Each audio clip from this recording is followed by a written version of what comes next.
Hello mga savings, welcome for another video. So ang di-discuss naman natin in this video is joint account, couple account, or group account sa digital bank. So meron nga ba?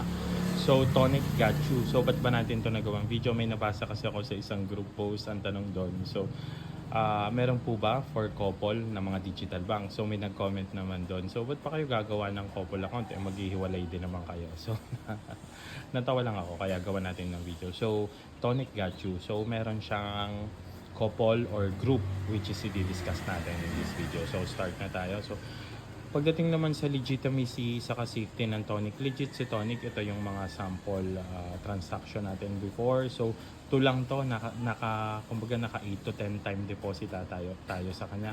So ang ginagawa natin 6 months. Ito yung payout, ito yung nilagay natin 100,000, ito yung interest 3,000 for 6 months. So not bad na rin yan mga kasi yun yung time deposit para lang mapakita ko na legit si Tonic. Pero mapunta na tayo sa group. So ito siya. So yung group stash nila, dalawa kasi yung klase ng stash. Yung isa solo stash, isa group stash. So ito rin siya. Pwede siya for open stash, emergency stash, vacation stash, o pwede kahit anong pangalanan nyo. So, kapag magke-create na kayo, pwede kayo mag-choose between, between solo and group stash. So, kung gusto nyo group stash, so group stash yung piliin nyo. So, and then after nyo, ito nga, simple explanation lang dun sa group stash. So, group stash are like savings account but with friends, with couple then. So, more than 2 hanggang 5 ata to.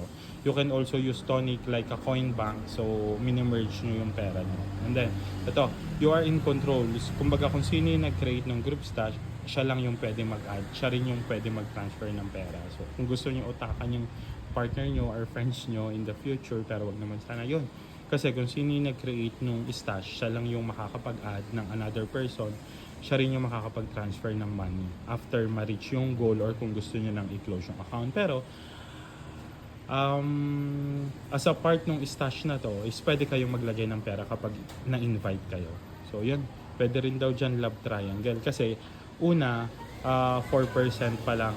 And then, kapag more than 1 na, nagiging 4.5% siya. Competitive pa rin naman yung rate compare sa ibang digital bank sa traditional bank natin. So, yun nga, squad goal. So, nag-create ako sample. So, ito siya. Nag-create ako ng sample ng stash. Pwede nyo ang pangalanan kahit na couple and group. Tapos, naglagay ako ng target 100,000 amount.